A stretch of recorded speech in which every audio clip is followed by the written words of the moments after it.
अमर बिलाल सूफ़ी साहब, बहुत शुक्रिया आपका। सर ये कहिएगा, जो सूरत हाल नज़र आ रही है, अब जवाबी कार्रवाई की गई है, ठीक है, जवाब तो मौजूद था, लेकिन मामलात किधर बढ़ते आपको नज़र आ रहे हैं?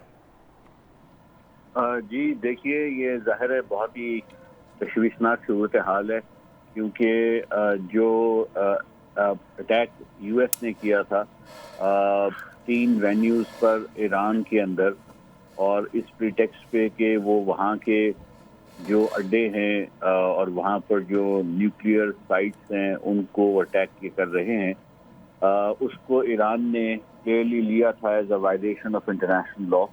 और वो था भी वायलेशन इस पॉइंट ऑफ व्यू से कि वो यूनिलैटरल स्ट्राइक थी, जिसके पीछे कोई लीगल फ्रेमवर्क या कोई सैंक्शन, कोई अप्रूवल किसी भी इंटरनेशनल बॉडी का नहीं था।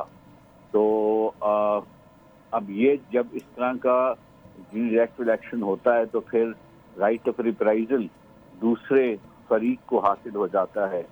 और मैं समझता हूँ कि ये इसी कॉन्टेक्स्ट में ये राइट ऑफ रिप्राइजल जो है वो ईरान अब एक्सरसाइज कर रहा है अमरीकी अहदाफ के ऊपर।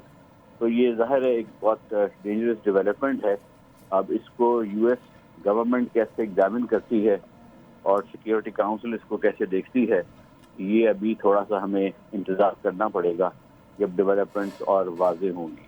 ठीक है सर, इस हवाले से भी कहिएगा, हम जानते हैं ईरान के मशरिक़ वस्ता में दीगर ममालिक के साथ जो ताल्लुकात हैं, अब ये जो हमले किए जा रहे हैं कि ये तो अमरीकी बेसिस पे जा रहे हैं, लेकिन ये जो दीगर ममालिक हैं ये उनकी टेरिटरी बनती है, उनकी फ़ज़ाई हदूद में से जा रहे हैं, ये उन ममालिक के लिए कितना ख़तरनाक है और वो इसको कैसे कंसीडर कर रहे होंगे? देखिए, जो ये मिसाइल होते हैं जो मुख्तलिफ एयर स्पेस से गुजरते हुए जाते हैं, उनको इंटरसेप्ट करना इतना आसान नहीं होता। ठीक है। ना ही उसके लिए उसके इस्तेमाल के लिए कोई प्रायर परमिशन दी जाती है, क्योंकि ये पैराडाइम है लॉ ऑफ आर्म कॉन्फ्लिक्ट का, यानी आर्म कॉन्फ्लिक्ट शुरू हो गया है। तो जब आर्म कॉन्फ्लिक्ट हो जाए तो फिर उस कॉन्फ्लिक्ट में एयर स्पेस की जो रवायती परमिशंस की रिक्वायरमेंट्स होती हैं, जो international civil aviation organization install करती है, वो फिर ख़त्म हो जाती हैं, वो मौकूफ़ हो जाती हैं। और राइट ऑफ रिप्राइजल में या कोई भी किस्म का आर्म्ड एक्शन जिसमें मिसाइल्स का इस्तेमाल हो, जो एयर एंड स्पेस किसी भी इंटरवीनिंग ममालिक की इस्तेमाल कर रहे हों, उनकी परमिशन इररेलेवेंट हो जाती है और ना ही ली जाती है तावक्त कि वो मुल्क ऐसा हो कि जिस मुल्क पर वो अहदाफ गिर रहे हैं या जिस मुल्क पर मिसाइल जा रहे हैं उसका हलीफ हो और उसके पास भी टेक्निकल मैकेनिज्म ऐसा हो कि वो इन मिसाइल्स को इंटरसेप्ट कर सकता हो, तो वो जाहिर करेगा। लेकिन चूंकि किसी और इंटरवीनिंग मुल्क के पास इस नौइयत की इस्तात इस वक्त नहीं है कि वो इस तरह की मिसाइल्स को इंटरसेप्ट कर सके।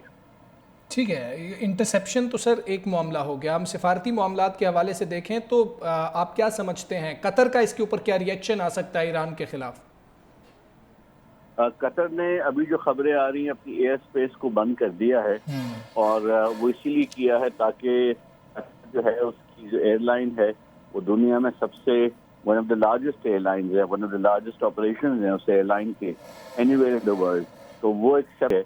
अब कतर कैसे रिएक्ट करेगा, मेरा ख्याल है कतर तो इसको यही आइडिया कहेगा कि ये उसकी एयर स्पेस की क्लियर वायलेशन है।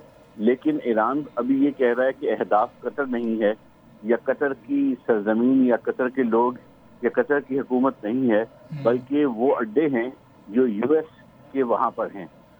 और यूएस की सबसे one of the biggest basis जो है वो कतर में है। तो उसको टारगेट अपेरेंटली किया जा रहा है। जो धमाके कतर में सुने गए हैं उसके बारे में भी वजाहत शायद आ जाए कि ये धमाके जो हैं ये जो भी थे, लेकिन दर हकीकत जो नज़र आ रहा है वो अमेरिकन एयर बेस को अटैक किया गया है। सर, इस्राएली मीडिया अब ये दावा कर रहा है कि ईरान ने कतर, बहरीन, कुवैत, इराक में जो अमरीकी बेसिस हैं उन सब पे हमले किए हैं, उन सब पर मिसाइल दागे हैं। जी अभी ये तफसीलात क्योंकि अभी डेवलपिंग स्टोरी है, इराक के बारे में भी ट्विटर पे यही खबरें आ रही हैं। और इराक में जो अमेरिकन एयर बेस है उस एयर बेस का जो डिफेंस सिस्टम है उसको भी अभी रिवाइव किया गया है ताकि वो इनको ऑटोमेटिकली इंटरसेप्ट कर सके। अभी देखना ये बाकी है कि और कौन कौन सी जो यूएस की एसेट्स हैं, यूएस की बेसिस हैं, बिकॉज कुछ अर्से पहले या सुबह या कल तक ये स्पेकुलेशन था कि स्ट्रेट ऑफ हॉर्मुज को ऑब्स्ट्रक्ट ईरान कर बिल्कुल सकता ठीक है है, सर, आप रोक अपने सकता है। हुर्मुज के हवाले से बात करें। हमारे साथ ही मौजूद रहिएगा। हमें ज्वाइन किया ब्रिगेडियर रिटायर्ड नवाजिश अली साहब ने। ब्रिगेडियर साहब बहुत शुक्रिया आपके वक्त का। सर, जो सूरत हाल बनती हुई नजर आ रही है, अभी तक की इतलात के मुताबिक जो इसराइली मीडिया अब क्लेम कर रहा है कि बहरीन, कवैत, इराक, कतर, जहां जहां अमरीकी बेसिस हैं वहां पर मीज़ाइल दाग दिए गए हैं। अभी तक यूएई का जिक्र इसमें नहीं आया। सर, मशरिक़ वस्ता नई जंग की तरफ अब बाकायदा तौर पर दाखिल हो चुका है। बिल्कुल आप दुरुस्त फरमा रहे हैं। It's a world war now, and world war being conducted by United States of America, and Middle East is the battleground. ठीक है सर, अब आप इस सूरत हाल को, अमेरिका कह रहा है कि जी कि हम अभी असेसमेंट कर रहे हैं, दूसरे जो ममालिक हैं जिनके साथ हमने देखा ईरान के माजी में कई ममालिक ऐसे हैं ताल्लुकात इतने अच्छे नहीं रहे हैं, वो इस जो ये मीज़ाइल दागे गए हैं, बेशक अमरीकी एयर बेसिस पे दागे गए हैं, कैसे देख रहे होंगे? देखिए, वो अमेरिकन बेसिस को अटैक करने का ईरान का हक बनता है। जब वो B-2 के साथ टोमाहॉक और इतने मिसाइल ईरान के ऊपर मारेंगे तो ईरान ने रिस्पांस तो देना है। तो ईरान क्या रिस्पांस करे? ईरान के पास पोटेंशियल तो नहीं है कि वो वाशिंगटन डीसी पे जाए या वो अमेरिका पे अटैक करे। जहाँ जहाँ उनकी बेसिस है मिडिल ईस्ट में, ईरान मतलब वो क्या रूल्स ऑफ वार गेम या रूल्स ऑफ वार गेम के तहत वो ईरान को पूरा हक पहुंचता है कि वो उनकी बेसिस को अटैक करे। सर, आप क्या समझते हैं कि अमेरिका ने जब ये बाकायदा तौर पर इस जंग में शामिल हुआ और इसराइल का साथ दिया और अंदर जाकर उनकी तीनों जो जौहरी तनसीबात हैं उन पर जाके हमला किया, बम बरसाए, क्या वो समझ रहा था कि ईरान उनकी बेसिस को अटैक नहीं करेगा? वैसे माजी में हमने देखा कि ईरान पहले भी इराक में कर चुका है। देखिए, मैं रिपीटेडली एक पॉइंट क्लैरिफाई करता हूं कि इजराइल और अमेरिका दो मुख्तलिफ चीज़ें नहीं हैं। Israel is one of the federating states of the United state of America, right. और यूनाइटेड स्टेट्स जो है वो में जो कैपिटल हिल है वो that is Jewish occupied territory. तो इसमें इजराइल जहाँ भी लड़ाई शुरू करता है वो अमेरिका की ब्लेसिंग के साथ होता है और अमेरिका फुली इन्वॉल्व है उसमें मिडिल ईस्ट की वॉर में। लेकिन आई डोंट नो कि ईरान के मिलिट्री पोटेंशियल्स कितने हैं। ईरान के मिलिट्री पोटेंशियल कितने हैं? मिलिट्री पोटेंशियल में बहुत सी चीज़ें आती हैं। वेपन सिस्टम आता है, उनको अपना उनके मिसाइल की कितने स्ट्रेंथ है, कि कितने नंबर्स हैं, और उनके उसके अलावा चूँकि जब वार शुरू हो जाती है तो बहुत सी चीज़ों की ज़रूरत पड़ती है। And I don't know which countries are likely to not overtly, openly नहीं, बट कोवर्टली कितने मुल्क जो है वो सपोर्ट करेंगे। लेकिन इस वक्त जो कुछ किया है इजराइल ने और यूनाइटेड स्टेट्स ने पिछले दो साल से, उसमें तो ईरान को पूरा हक पहुंचता है कि वो अमेरिकन बेसिस पे अटैक करे। और इसके अलावा ये भी है कि देखिए, इजराइल या अमेरिका की क्या ऑब्जेक्टिव है? दे वांट के जी मिडल ईस्ट में टोटल पीस हो और अब्राहम अकार्ड जो वगैरह था उस पर इम्प्लीमेंटेशन हो, और मिडल ईस्ट जो है वो एक ग्रेटर इजराइल जो कि कॉन्सेप्चुअली बन चुका है उसके तौर पे यहाँ पे इसको रिकॉग्नाइज किया जाए। वेयर इज ईरान के और क्या ऑब्जेक्टिव? ईरान के ऑब्जेक्टिव ये हैं कि इस रीजन में पीस ना हो जब तक फ़लस्तीन का मसला हल नहीं होता है, जब तक फ़लस्तीनियों को उनके हक नहीं मिलते हैं। तो इसमें मेरे ख्याल में ये Arab countries must suffer, they must suffer, और जब अरब कंट्री सफ़र करेंगे तो पूरी दुनिया सफ़र करेगी। और अच्छा सर, एक वैसे हम अमेरिका के दिफा की तो बात करते हैं और अमेरिका की दिफाई मजबूती का हम जिक्र तो करते हैं, लेकिन ये दूसरे ममालिक में उनकी बेसिस हैं जहाँ पे हमने माजी में देखा था कुछ कट्स भी लगाए गए, वहाँ पे जो बूट्स ऑन ग्राउंड थे उनको भी कम किया गया था। मौजूदा अगर आप हमें बता सकें कि इन ममालिक के अंदर जो अमेरिकी बेसिस हैं उनकी स्ट्रेंथ अगर आप बता सकें कि वो कितने ताकतवर हैं वहाँ पे, क्या यहाँ पर रहते हुए हमला कर सकते हैं वो बाकायदा तौर पर ईरान पे दोबारा? देखिए, जो अमेरिका के मिलिट्री पोटेंशियल है ना वो दे आर मच डिफरेंट जो कि आज से 20 साल पहले थे। सर आज से 20 साल पहले जो उनके मिलिट्री पोटेंशियल थे या उनके जो मिलिट्री कैपेबिलिटीज थी, एबिलिटीज थी, वो बड़ी डिफरेंट थी। अभी यूनाइटेड स्टेट्स ऑफ अमेरिका को किसी मुल्क के साथ भी लड़ाई करने के लिए बूट्स ऑन दी ग्राउंड लाने की जरूरत नहीं है, नंबर 1। ठीक। क्योंकि उनके कैरियर ग्रुप जो डिप्लॉयड है अभी, ये जो उन्होंने B-2 बम्बर्स के साथ, हाँ, B-2 बम्बर्स के साथ जो अटैक किया है, वो भी उन्होंने पता नहीं 300-400 माइल्स की रेंज से उन्होंने अपने वो वेपन सिस्टम लॉन्च किए थे। और अभी ये पिछले 20 साल में वार सिनेरियो टोटल चेंज हो चुका है। बूट्स ऑन द ग्राउंड वाला कॉन्सेप्ट चेंज हो गया है अभी।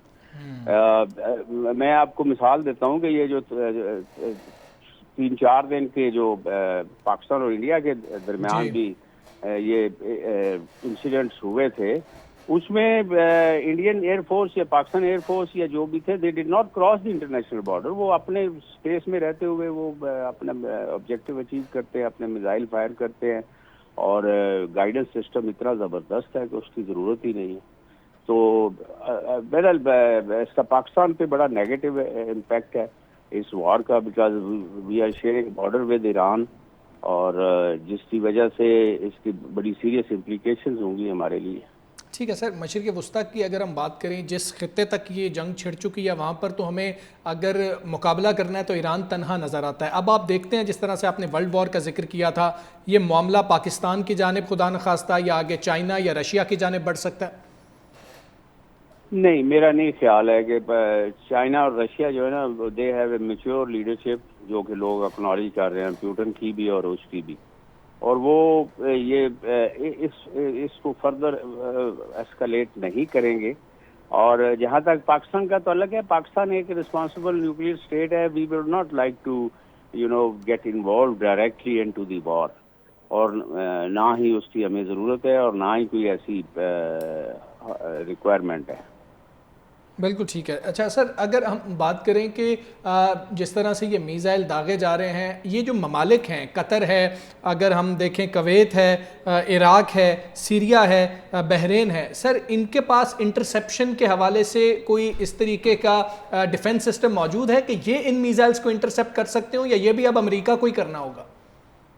नहीं, जो उनकी बेसिस है वो इसीलिए है कि वो असल में बेसिस देने का मकसद क्या है? बेसिस देने का मकसद यही है कि इन मुल्कों की वो प्रोटेक्शन करें, इन मुल्कों को वो डिफेंस टेक्नोलॉजी दें, इन मुल्कों को बल्कि वो तो मतलब एयरक्राफ्ट सब कुछ प्रोवाइड करते हैं। तो इन बेसिस का ऑब्जेक्टिव ही ये है कि जब इन मुल्कों को कोई पोटेंशियल थ्रेट हो, मिलिट्री थ्रेट हो, तो वो बेसिस जो है इन मुल्कों का डिफेंस करें। वरना तो वो बेसिस जब दी जाती है तो किसी इसलिए ही दी जाती है। 2 ऑब्जेक्टिव है। एक तो ये है कि अमेरिकन को जो ग्राउंड सपोर्ट है, अमेरिकन के जो कैरियर, इस as of today I think American has 3 carrier group deployed in this region, इस पर्शियन गल्फ में और अरेबियन सी में और उसके ऊपर रेड सी वगैरह में जो है। तो उनके जो कैरियर ग्रुप्स है वो सेल्फ सफिशिएंट फाइटिंग पोटेंशियल रखता है, और उसके लिए उनको कोई खास कोई लॉजिस्टिक सपोर्ट की जरूरत नहीं है। लेकिन फिर भी अगर in certain events they need ground support, they need suppose hospital evacuation है, कोई इस तरह के पेट्रोल चाहिए, कोई there are so many things which are required जो कि ये कंट्री उनको बेसिस पे प्रोवाइड करेंगे।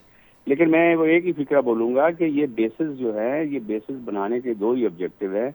एक ऑब्जेक्टिव है कि यूनाइटेड स्टेट यहाँ से किसी भी मुल्क पे जो है वो मिलिट्री ऑपरेशन कर सके अपनी मर्जी के साथ, और दूसरा ये है कि इन कंट्रीज के खिलाफ अगर कोई मिलिट्री ऑपरेशन होता है तो ये बेसिस जो है ना, उसमें उस मुल्क को हर तरह की सपोर्ट और इमदाद दे। बिल्कुल ठीक है। अच्छा सर, अब ये हमारे पास जो सूरत हाल हम बनती हुई देख रहे हैं, आप समझते हैं कि ईरान को मुकम्मल तौर पर ना सिर्फ इसराइल ने बल्कि अमेरिका ने और दीगर ममालिक भी जिस तरह से बात कर रहे थे, अंडर एस्टिमेट किया? ईरान काफ़ी मजबूत है जो उसके बारे में सोचा जा रहा था उसके मुकाबले में? ईरान की जो स्ट्रेंथ है ना, इट लाइज इसकी नेशनल कोहेसिवनेस में, एक नेशनहुड में स्ट्रेंथ है। ठीक है जी। वो मतलब है, यानी ईरान जो है वो किसी के, पंजाबी में कहते हैं, नीचे नहीं लगना चाहता। एक बात है। दूसरा ये है कि ईरान को देखो, मिडिल ईस्ट में पीस किसको सूट करता है? मिडिल ईस्ट में पीस जो है, अमन जो है, वो सबसे ज्यादा सूट करता है इजराइल को जी। कि ग्रेटर इजराइल का कॉन्सेप्ट जो है वो, ग्रेटर इजराइल का कॉन्सेप्चुअली तो एस्टेब्लिश हो चुका है जी, कि इजराइल के मिलिट्री पोटेंशियल, इजराइल जिसको मर्जी उठ के मारना शुरू कर देता है। अभी ये है कि पीस जो है, अगर पीस हो जाता है, अब्राहा अकॉर्ड पे अमल दरामद हो जाता है और वो गाजा में वो जो है वो ट्रम्प जो अपने वो रिजॉर्ट्स बना लेता है, तो this goes into the benefits of Israel. Iran को क्या, ईरान को इस एज ऑफ टुडे ईरान की जो नेशनल ऑब्जेक्टिव है, या ईरान को जो चीज ठीक है,